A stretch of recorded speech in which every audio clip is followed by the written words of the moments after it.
Hi, my name is Dalton. I'm on the women's swim and dive team at San Jose State University, and I wrote this entire paper on burnout.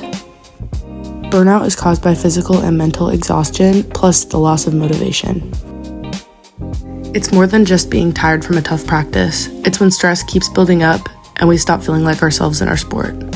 3 signs of burnout are exhaustion that doesn't go away, mental fatigue and feeling overwhelmed, as well as the sport no longer feeling enjoyable. Even athletes like Michael Phelps have talked openly about going through burnout. I sent out a short survey to athletes here at SJSU and got 24 responses back, and here's what we found. Burnout is widespread. 87.5% of athletes reported experiencing burnout. This lines up with research that burnout is highly common in competitive sports, especially when athletes feel long-term pressure to perform. Studies show that burnout is not a sign of weakness, it's a psychological response to chronic stress in sport, according to Gustafsson and colleagues from 2017. The fact that almost all of us selected yes proves burnout is something we need to normalize thinking about instead of just ignoring. Next, physical exhaustion is high. The average score for how physically exhausted we were was a 7.25 out of 10. Shows that physically, athletes feel they're constantly pushing the limit. But burnout isn't just about training too hard. It's when training stress outweighs recovery, which over time harms motivation and performance. The research is clear, recovery is not optional, it is a performance tool. The average for mental exhaustion was a 6.58 out of 10.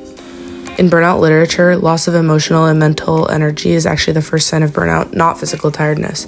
Constant pressure from coaches, school, and internal expectations can make athletes feel like they're never doing enough. That mental strain makes it harder to show up with confidence every day.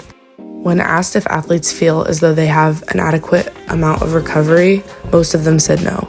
When recovery becomes limited, athletes lose balance in their life and their motivation starts to drop. My literature review found that burnout often develops when athletes no longer feel in control of their schedule and are constantly expected to push through it.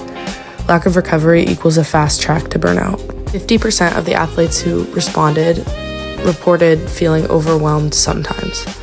This supports what the research calls environmental pressures, such as year-round training and juggling academics. Burnout increases when athletes are treated like machines instead of humans who need breaks, relationships, and downtime. The average motivation was a 6.79 out of 10. One of the main characteristics of burnout is reduced motivation, especially motivation that comes from love for a sport. Studies show that when athletes lose autonomy and feel like they are performing only to meet external expectations, their joy fades. As for enjoyment, 50% strongly agree that they still enjoy their sport. 37.5% agree, and 12.5% are neutral or disagree. Enjoyment hasn't disappeared, but there's a risk when athletes go from loving their sport to feeling obligated by it. Burnout often appears right when an athlete still cares, but feels too drained to keep up. 50% of the athletes do not reach out for help. This is one of the biggest cultural issues in sports. Research shows that stigma and fear of being seen as weak prevents athletes from speaking up. But burnout only gets worse when ignored. The healthiest teams build a culture where checking in is normal.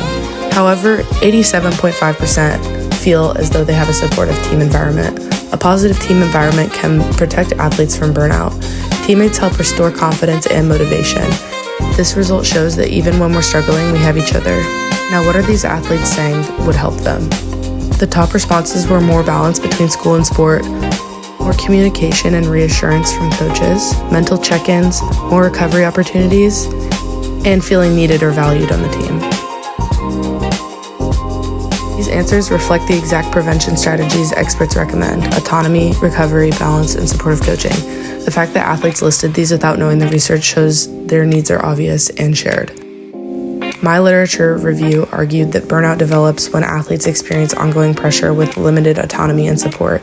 These real responses from SJSU athletes prove that research applies directly to us. The more we understand burnout, the better we can prevent it.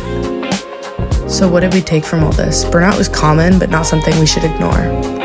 Reset is a part of training, asking for help is a strength, and mental health matters just as much as performance. If any of these sounded familiar, check in with yourself. You're not alone, and if you ever need to talk, please reach out to someone you trust. We play our best when we feel our best.